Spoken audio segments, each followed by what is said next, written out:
if that's the last time we saw Aaron Rodgers, what a shame. We don't want to remember you as that guy, but I'll tell you, there's a bit of legacy damage that he did in the last 2 seasons of his career, unfortunately. Many people regarded him as a top 5-7 quarterback of all time. And a lot of people today are no longer looking at him like anything more than a glorified Tony Romo.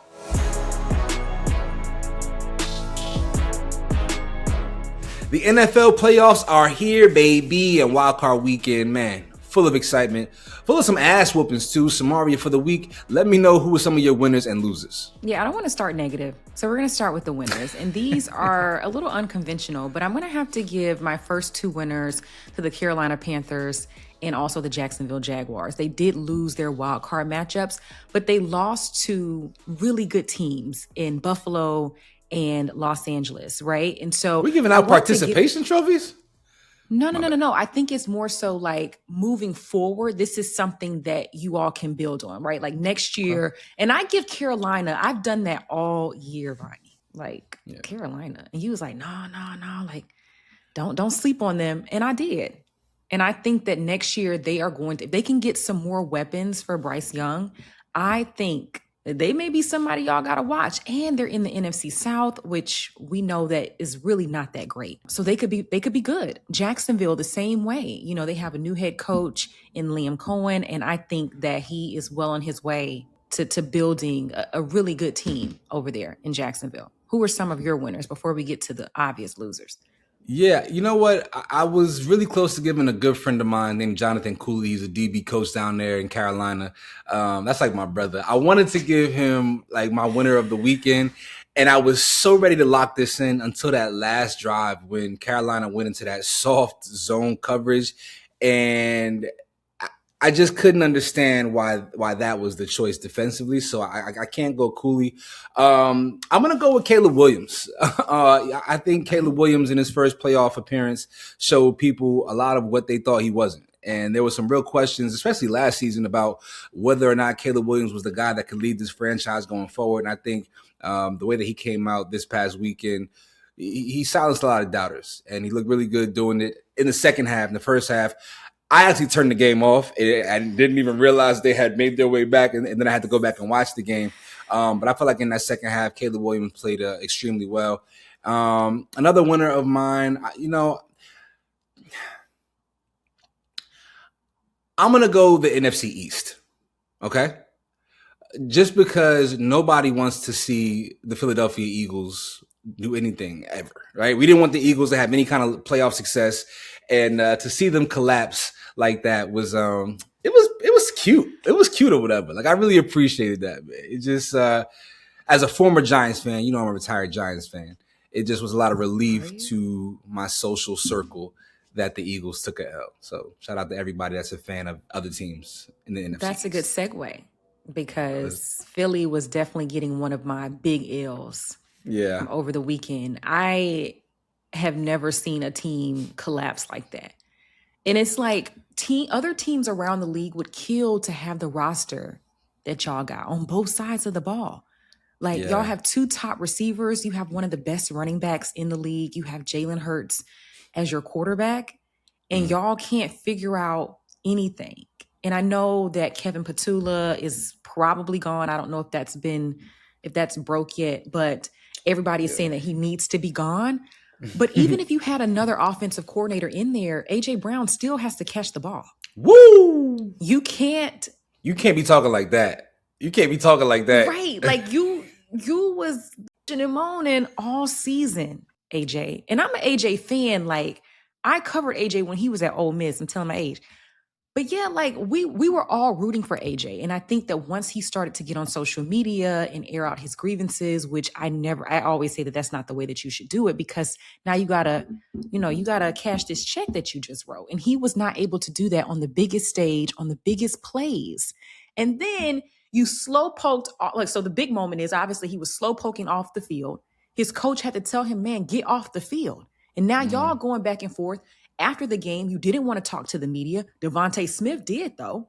You know what I mean? And it seems like his time in Philly maybe coming to an end, but I know that he has like a really large cap hit.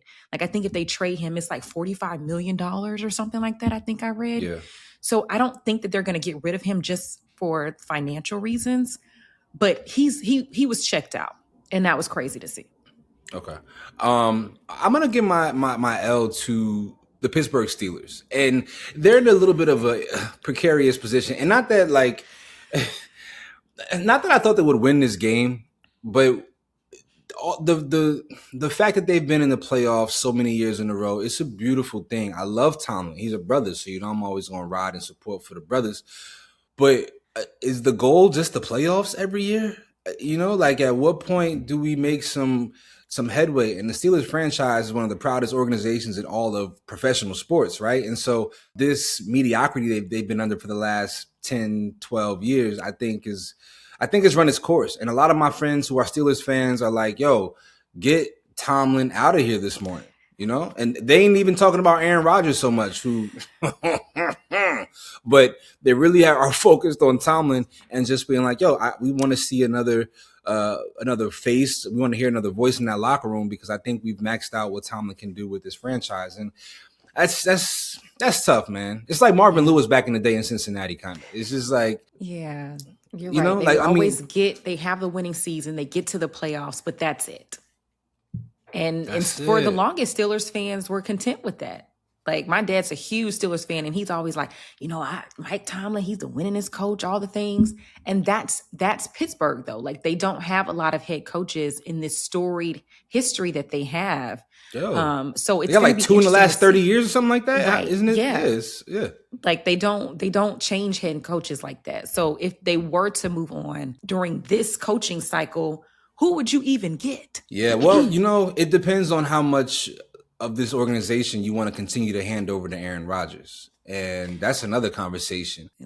He might be at the end too. Did we see him walk off for the last time? If that's the last time we saw Aaron Rodgers, what a shame. You know what I'm saying? To see you throw pick six in a playoff game. Like we don't want to remember you as that guy, but I'll tell you, there's a bit of legacy damage that he did in the last 2 seasons of his career, unfortunately. And I think a lot of people now have forgotten who Aaron Rodgers once was in this league because of, the things off the field, because of some of the conversations. There are people now who don't even regard him as, and unquestionably before the Jets tenure, many people regarded him as a top 5, 7 quarterback of all time.